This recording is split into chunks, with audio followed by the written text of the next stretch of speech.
Phimosis ಅಂದ್ರೆ ಈಗ ಆ, ಶಿಶ್ನದ ಮುಂದೊಗಲು ಅಂದ್ರೆ ಫೋರ್ ಸ್ಕಿನ್ ಅಂತ ಹೇಳ್ಬಿಟ್ಟು ಏನಿರುತ್ತೆ ಅದನ್ನ ಹಿಂತೆಗಿಲಿಕ್ಕೆ ಆಗೋದಿಲ್ಲ. So that is known as A four skin ಅಥವಾ ಪ್ರಿಪ್ಯೂಸ್ ಅಂತ ಹೇಳ್ಬಿಟ್ಟು ನಾವು ಮೆಡಿಕಲ್ ಟರ್ಮಿನಾಲಜೀಸ್ ಅಲ್ಲಿ ಹೇಳ್ತೀವಿ. ಇದಕ್ಕೆ ಎರಡು ವಿಧ ಇದೆ. ಒಂದು ಫಿಸಿಯೋಲಾಜಿಕಲ್ ಫೈಮೋಸಿಸ್ ಅಂತ ಇನ್ನೊಂದು ಪ್ಯಾಥಾಲಜಿಕಲ್ ಫೈಮೋಸಿಸ್ ಅಂತ. ಫಿಸಿಯೋಲಾಜಿಕಲ್ ಬಂದ್ಬಿಟ್ಟು ಇದು ಕಂಪ್ಲೀಟ್ಲಿ ನಾರ್ಮಲ್. ಯೂಶಲಿ ಹೋಗ್ತಾ ಹೋಗ್ತಾ ಮಕ್ಕಳು ದೊಡ್ಡವ್ರು ಆಗ್ತಾ ಆಗ್ತಾ by the age of 7 years ಇದು ನಾರ್ಮಲೈಸ್ ಆಗುತ್ತೆ. ಇನ್ನೊಂದು ವಿಧ ಬಂದ್ಬಿಟ್ಟು pathological phimosis. It is because of the infections, ಅಂದ್ರೆ ಪದೇ ಪದೇ ಇನ್ಫೆಕ್ಷನ್ಸ್ ಆಗೋದು ಅಥವಾ ಬೇರೆ ಏನಾದ್ರು ಲೈಕ್ ಶುಗರ್ ಕಾಯಿಲೆ ಇದ್ದವ್ರಿಗೆ ಅಥವಾ ರಿಪೀಟೆಡ್ ಸ್ಕಾರಿಂಗ್ ಇದ್ದವ್ರಿಗೆ ಅಂತವ್ರಿಗೆ ಇದು ಪ್ಯಾಥಾಲಜಿಕಲ್ ಆಗುತ್ತೆ. ಅವಾಗ ಇದು ಟ್ರೀಟ್ಮೆಂಟ್ ಬೇಕಾಗುತ್ತೆ. ಸೊ ನಾನು ಅವಾಗಲೇ ಹೇಳಿದ ಹಾಗೆ ಫಿಸಿಯಾಲಜಿಕಲ್ ಬಂದ್ಬಿಟ್ಟು ಕಂಪ್ಲೀಟ್ಲಿ ನಾರ್ಮಲ್. ಇದೇನಾಗುತ್ತೆ ಅಂತ ಹೇಳಿದ್ರೆ normally between the four skin and the glance, ಅಂದ್ರೆ ಶಿಶ್ನದ ಮುಂದೊಗಲು ಮತ್ತೆ ಬಲ್ಬ್ ಅದರ ಮಧ್ಯೆ ನಾರ್ಮಲಿ ಅಧೇಷನ್ಸ್ ಇರುತ್ತೆ, ಅಂದ್ರೆ ಜಾಯಿಂಟ್ ಇರುತ್ತೆ. ಅಲ್ಲಿ ಏನಾಗುತ್ತೆ, ಮಗು ದೊಡ್ಡವ್ರು ಆಗ್ತಾ ಆಗ್ತಾ ಆಗ್ತಾ ಅದು ನಾರ್ಮಲ್ ಆಗಿ ಅದು ಬಿಟ್ಕೊಂಡ್ಬಿಡುತ್ತೆ. So this is physiological. Pathological ಬಂದ್ಬಿಟ್ಟು it's because of the recurrent infections, ಅವಾಗಲೇ ಹೇಳ್ದ ಹಾಗೆ. ಸೊ ರಿಪೀಟೆಡ್ ಇನ್ಫೆಕ್ಷನ್ಸ್ ಅಂತ ಮುಂದೊಗ್ಲೇನಿದೆ ಅದು ರಿಪೀಟೆಡ್ ಆಗಿ ಇನ್ಫೆಕ್ಷನ್ಸ್ ಆಗ್ಬೋದು, ಅಥವಾ ಬಲ್ಬಲ್ ಇನ್ಫೆಕ್ಷನ್ಸ್ ಆಗ್ಬೋದು, ಅಥವಾ ರಿಪೀಟೆಡ್ ಯೂರಿನ್ ಇನ್ಫೆಕ್ಷನ್ಸ್ ಆಗ್ಬೋದು, ಇಲ್ಲ ಹೈಜೀನ್ ನೀಟಾಗಿ ಮೇಂಟೈನ್ ಮಾಡ್ದಲೇ ಇದ್ರೆ ಅವಾಗ ಅದು ಕಲೆಕ್ಷನ್ ಆಗ್ಬಿಟ್ಟು ಅಲ್ಲಿಂದ ರಿಪೀಟ್ ಇನ್ಫೆಕ್ಷನ್ಸ್ ಆಗ್ಬೋದು. ಕೆಲವೊಬ್ರು ಏನ್ ಮಾಡ್ತಾರೆ ಅಂತ ಹೇಳಿದ್ರೆ ಅದನ್ನ ಮುಂದೊಗ್ಲು ಬರ್ತಿಲ್ಲ ಅಂತ ಹೇಳ್ಬಿಟ್ಟು ಅದನ್ನ ತುಂಬಾ ಫೋರ್ಸ್ಫುಲ್ ಆಗಿ ಹಿಂದೆ ಎಳಿಯಕ್ ಹೋಗ್ತಾರೆ. ಅವಾಗ ಅದರ ಇದು ಗಾಯ ಆಗ್ಬಿಟ್ಟು ಅದು ಮತ್ತೆ ಸ್ಕಾರಿಂಗ್ ತರ ಆಗುತ್ತೆ. ಕೆಲವೊಂದು ಕಂಡೀಷನ್ಸ್ ಲೈಕ್ ತುಂಬಾ ಲಾಂಗ್ ಸ್ಟ್ಯಾಂಡಿಂಗ್ ಡಯಾಬಿಟಿಸ್ ಮೆಲೈಟಸ್ ತರ ಏನಾದ್ರು ಇತ್ತು ಅಂತ ಹೇಳಿದ್ರೆ ಅಲ್ಲಿಂದ ಇನ್ಫೆಕ್ಷನ್ಸ್ ಆಗೋ ಚಾನ್ಸಸ್ ಇರುತ್ತೆ. ನೆಕ್ಸ್ಟ್ ಕಾಸಸ್ ಬಂದ್ಬಿಟ್ಟು ಏಜಿಂಗ್, ಅಂದ್ರೆ ನಾವು ತುಂಬಾ ದೊಡ್ಡವರಾಗ್ತಾ ಆಗ್ತಾ ಅಲ್ಲಿಂದ ಎಲಾಸ್ಟಿಕ್ ಟಿಶ್ಯೂ ಏನಿದೆ ಅದನ್ನ ಕಡಿಮೆ ಆಗ್ತಾ ಹೋಗೋದ್ರಿಂದ ಅವಾಗ ಅದು ಪೆಥಾಲಜಿಕಲ್ ಕಾಸ್ ಅದು ಫೈಮೋಸಿಸ್ ಆಗಿ ರಿಸಲ್ಟ್ ಆಗ್ಬೋದು. ಕಾರಣಗಳು ಅವಾಗಲೇ ಹೇಳ್ದ ಹಾಗೆ. ಸೊ ಒಂದು ಫಿಸಿಯಾಲಜಿಕಲ್ ಕಾಸ್, ಸೊ ಅದಕ್ಕೆ ರೀಸನ್ ಏನು ಇಲ್ಲ. So it's completely normal between the children between the age group of 3 to 7 years. ಆಮೇಲೆ 7 years ಆಗ್ತಾ ಆಗ್ತಾ ಅದು ಕಂಪ್ಲೀಟ್ ಆಗಿ ಬಿಟ್ಕೊಂಡ್ಬಿಡುತ್ತೆ. ಸೊ ಪ್ಯಾಥಾಲಜಿಕಲ್ ರೀಸನ್ಸ್ ಬಂದ್ಬಿಟ್ಟು ಪೂರ್ ಹೈಜೀನ್ ಫಸ್ಟ್ ಥಿಂಗ್ ಅಂತ ಹೇಳಿದ್ರೆ.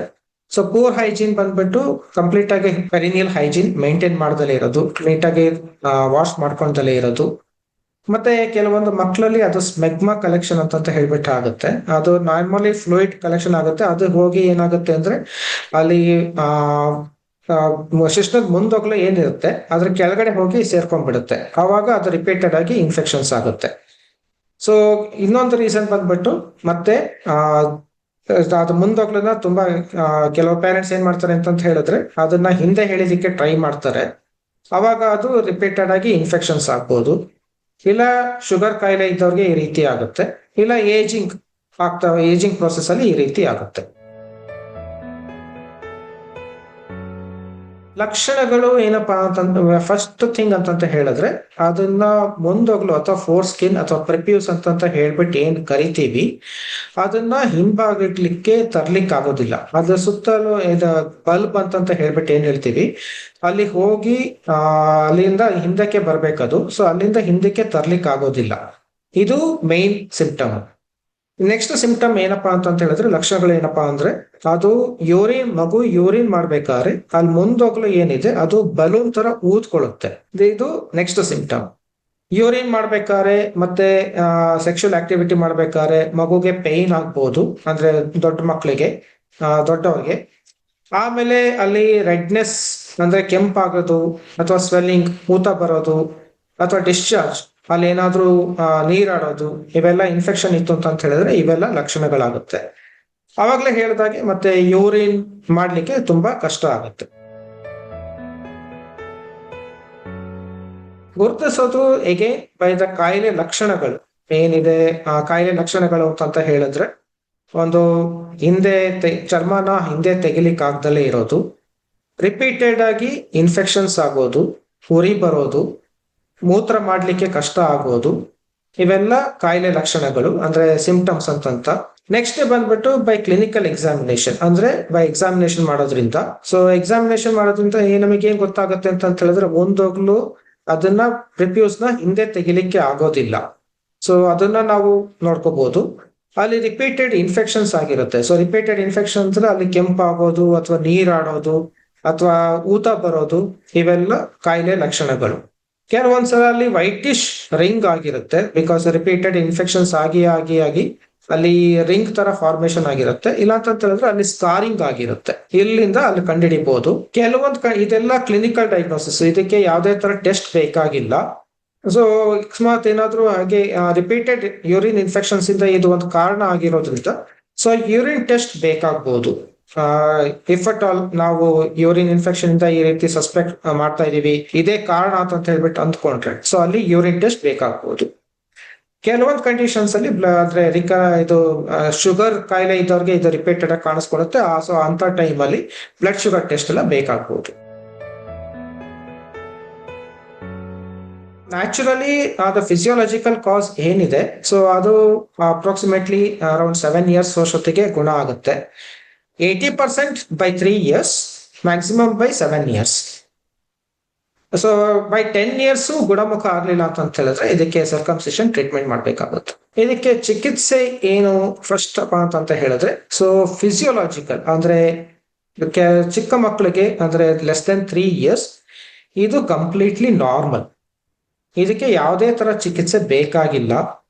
ಹಾಗೆ ಮಗು ದೊಡ್ಡವ್ರು ಆಗ್ತಾ ಅದೇ ತಾನೇ ಗುಣ ಆಗುತ್ತೆ. ಆವಾಗ ಏನ್ ಮಾಡ್ಬೋದು ಅಂತ ಹೈಜೀನ್ ಅಂದ್ರೆ ಸ್ನಾನ ಮಾಡ್ಬೇಕಾದ್ರೆ ಹೈಜೀನ್ ಮೇಂಟೈನ್ ಮಾಡ್ಕೋಬೇಕು. ಮೇನ್ಲಿ ತುಂಬಾ ಕೆಲವು ಕಂಡೀಷನ್ಸ್ ಅಲ್ಲಿ ಅದ್ರ ಮೇಲ್ಗಡೆ ಹಚ್ಲಿಕ್ಕೆ ಕೆಲವು ಡಾಕ್ಟರ್ ನೋಡಿದ್ರೆ ಅದನ್ನ ಆಯಿಂಟ್ಮೆಂಟ್ ಕೊಡ್ತಾರೆ, ಅದು ಬೇಕಾಗ್ಬೋದು. ರಿಪೀಟೆಡ್ ಇನ್ಫೆಕ್ಷನ್ಸ್ ಆಗ್ತಿದೆ ಅಂತ ಹೇಳಿದ್ರೆ ಈ ಕಂಡೀಷನ್ಸ್ಗೆ ಆಂಟಿಬಯೋಟಿಕ್ಸ್ ಬೇಕಾಗುತ್ತೆ. ಯೂರಿನ್ ಇನ್ಫೆಕ್ಷನ್ಸ್ ಆಗ್ತಿದ್ರೆ ಇದಕ್ಕೆ ಆಂಟಿಬಯೋಟಿಕ್ ಬೇಕಾಗುತ್ತೆ. ಇದು mostly medical treatment. Next step ಅಂದ್ರೆ ಬೈ ಚಾನ್ಸ್ ಏನಾದ್ರೂ ರಿಪೀಟೆಡ್ ಇನ್ಫೆಕ್ಷನ್ಸ್ ಆಗಿ ಅಲ್ಲಿ ತುಂಬಾ ಟೈಟ್ ಆಗ್ತಿದೆ, ಸ್ಕಿನ್ ಎಲ್ಲ ಟೈಟ್ ಆಗ್ತಿದೆ, ಸ್ಟಿರಾಯ್ಡ್ ಆಯಿಂಟ್ಮೆಂಟ್ ಕೊಟ್ಟರು, ಮೇಲೆ ಹಚ್ಲಿಕ್ಕೆ ಆಯಿಂಟ್ಮೆಂಟ್ ಕೊಟ್ಟರು ಅಲ್ಲಿ ಏನು ಗುಣಮುಖ ಆಗ್ತಿಲ್ಲ ಅಂತ ಹೇಳಿದ್ರೆ ಆವಾಗ ಸರ್ಕಮ್ಸಿಷನ್ ಅಂತ ಹೇಳ್ಬಿಟ್ಟು ಅಂದ್ರೆ ಮುಂದೋಗ್ಲ ಸ್ಕಿನ್ ಏನಿದೆ, ಫೋರ್ ಸ್ಕಿನ್ ಏನಿದೆ ಅದನ್ನ ತೆಗಿತಾರೆ.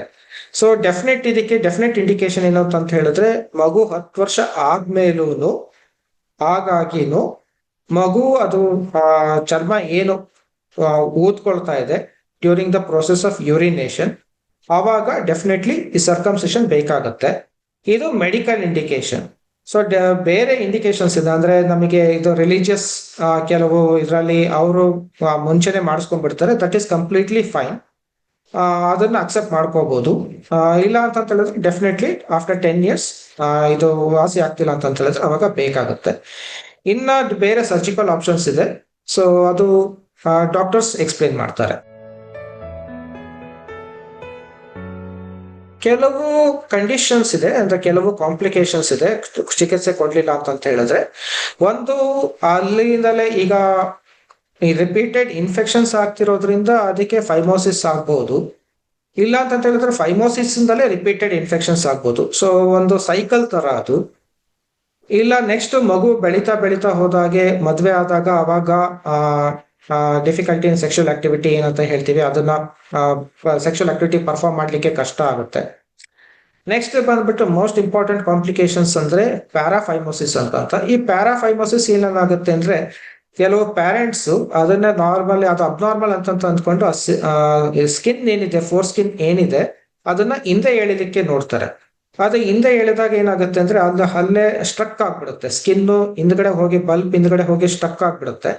ಅದು ಸ್ಟ್ರಕ್ ಆದಾಗ ಅದೆಲ್ಲ ಊತ ಮತ್ತೆ ಪೈನ್ ಮತ್ತೆ ಎಲ್ಲ ಸೇರ್ಕೊಂಡು ಅವಾಗ ಇದು ಕಾಂಪ್ಲಿಕೇಶನ್ಸ್ ತರ, ಅವಾಗ ಸರ್ಜಿಕಲ್ ಆಪ್ಷನ್ಸ್ ತಲೆಯಲ್ಲಿ ಇಟ್ಕೋಬೇಕಾಗುತ್ತೆ. ನೆಕ್ಸ್ಟ್ ಏನಪ್ಪಾ ಅಂತ ಹೇಳಿದ್ರೆ ಅದು ರಿಪೀಟೆಡ್ ಇನ್ಫೆಕ್ಷನ್ಸ್ ಆಗಿ ಅಲ್ಲೇ ಇದು ಸ್ಕಿನ್ ಏನಿದೆ ಅಲ್ಲೇ ಸ್ಕಾರಿಂಗ್ ಆಗ್ಬೋದು. ತಡೆಯೋದು ಅಂತ ಹೇಳಿದ್ರೆ ಸ್ವಲ್ಪ ಏನು ಮೇನ್ ಬಂದ್ಬಿಟ್ಟು ಇದು ಹೈಜೀನ್. ಸೊ ಯಾವೇ ಪೇರೆಂಟ್ಸ್ಗಾಗ್ಲಿ ನಾವೇನ್ ಎಜುಕೇಟ್ ಮಾಡ್ಬೇಕು ಅಂತ ಹೇಳಿದ್ರೆ ದಯವಿಟ್ಟು ಅದು ಫೋರ್ ಸ್ಕಿನ್ ಏನಿದೆ ಅದನ್ನ ಫೋರ್ಸ್ಫುಲಿ ಹಿಂದೆ ತೆಗಿಲಿಕ್ಕೆ ಟ್ರೈ ಮಾಡಬೇಡಿ. ರಿಪೀಟೆಡ್ ಆಗಿ ಕ್ಲೀನಿಂಗ್ ಮಾಡ್ಕೊಳ್ಳಿ, especially during the time of bathing. And ಅವ್ರಿಗೆ ಪೇರೆಂಟ್ಸಿಗೆ ಎಕ್ಸ್ಪ್ಲೇನ್ ಮಾಡಬೇಕು ಇದು ಲೆಸ್ ದೆನ್ 3 ಇಯರ್ಸ್ ಏನಿದೆ, 3 ವರ್ಷದ ಕೆಳಗಿನ ಮಕ್ಕಳಲ್ಲಿ ಇದು ಕಂಪ್ಲೀಟ್ಲಿ ನಾರ್ಮಲ್. ಮಗು ಹೋಗ್ತಾ ಹೋಗ್ತಾ ಹೋಗ್ತಾ ಅದು ಏನು ಜಾಯಿಂಟ್ ಏನ್ ಇದಿರುತ್ತೆ ಅದೆಲ್ಲ ಬಿಟ್ಕೊಳ್ಳುತ್ತೆ. ಸೊ ಆ ಬಿಟ್ಕೊಂಡಾಗ ಮಗು ನಾರ್ಮಲ್ ಆಗಿ ಆಗುತ್ತೆ ಅಂತ ಹೇಳ್ಬೇಕು. ಸ್ವಲ್ಪ ಮತ್ತೆ ಹೈಜೀನ್ ಎಲ್ಲ ನೀಟಾಗಿ ಮೈಂಟೈನ್ ಮಾಡ್ಕೋಬೇಕು. ಮತ್ತೆ ಕಾಸಸ್ ಏನಿದೆ, ರಿಪೀಟೆಡ್ ಆಗಿ ಇನ್ಫೆಕ್ಷನ್ಸ್ ಆಗ್ತಿದೆ ಅಂತ ಹೇಳಿದ್ರೆ ಅದನ್ನ ಟ್ರೀಟ್ಮೆಂಟ್ ತಗೋಬೇಕು. ಶುಗರ್ ಏನಾದ್ರೂ ಇತ್ತು ಅಂತ ಹೇಳಿದ್ರೆ ಅದಕ್ಕೆ ಟ್ರೀಟ್ಮೆಂಟ್ ತಗೋಬೇಕು. ರಿಪೀಟೆಡ್ ಆಗಿ ಏನಾದ್ರೂ ಇನ್ಫೆಕ್ಷನ್ಸ್ ಆಗ್ತಿದೆ ಅಂತ ಹೇಳಿದ್ರೆ ಅದಕ್ಕೆ ಟ್ರೀಟ್ಮೆಂಟ್ ತಗೋಬೇಕು.